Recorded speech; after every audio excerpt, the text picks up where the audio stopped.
Bollywood box office ని శాసించే దిశగా తెలుగు హీరోలు అడుగులేస్తున్నారు అని చెప్పడంలో ఎటువంటి అతిశయోక్తి లేదు. ప్రస్తుతం దేవరా సినిమాతో మరోసారి బాక్స్ ఆఫీస్ పై పంజా విజరబోతున్నాడు జూనియర్ ఎన్టీఆర్. దేవరా మూవీ బాలీవుడ్ లో అట్లీస్ట్ 100 కోట్లయితే రాబట్టే అవకాశం ఉందని కూడా తెలుస్తుంది. ఈ మూవీ యొక్క బడ్జెట్ 300 కోట్ల అనే విషయం మనకు తెలియదు కాదు. అయితే ఈ మూవీ మీద అంచనాలు ఒక్కసారిగా పెరిగాయని చెప్పడంలో డౌట్ లేదు. ఫస్ట్ వదిలినటువంటి గ్లింప్స్ తోటి మూవీ మీద అంచనాలు భారీ స్థాయిలో పెరిగాయి. తర్వాత వచ్చినటువంటి టీజర్ తోటి అమాంతం మూవీ మీద పూర్తి స్థాయిలో అంచనాలు బలంగా పెరిగాయి. జూనియర్ ఎన్టీఆర్ కు ఉన్నటువంటి క్రేజ్ బాలీవుడ్ లో క్రమంగా పెరుగుతుందని చెప్పడంలో సందేహం లేదు. ఆస్కార్ రేంజ్ అవార్డు అందుకున్న తర్వాత అంచనాలు సాధారణంగా పెరుగుతూనే ఉంటాయి. అందుకని ఈసారి డైరెక్ట్ గా బాలీవుడ్ లో కూడా తన యొక్క తడాకా చూపించబోతున్నాడు.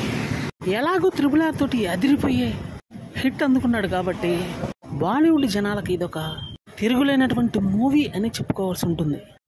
బాలీవుడ్ హీరోలు వెనకబడుతున్నటువంటి తరుణంలో టాలీవుడ్ హీరోలు పుంజుకోవాలి అని అనుకోవడంలో ఎటువంటి అతిశయోక్తి లేదనే చెప్పాలి.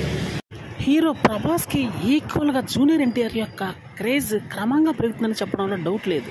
దేవరా మూవీ బాలీవుడ్ లో 100 crores కానీ రాబట్టిందంటే ఇక తిరుగులేదనే చెప్పాలి. ఆ దిశగా అడుగులు వేస్తున్నాడు జూనియర్ ఎన్టీఆర్.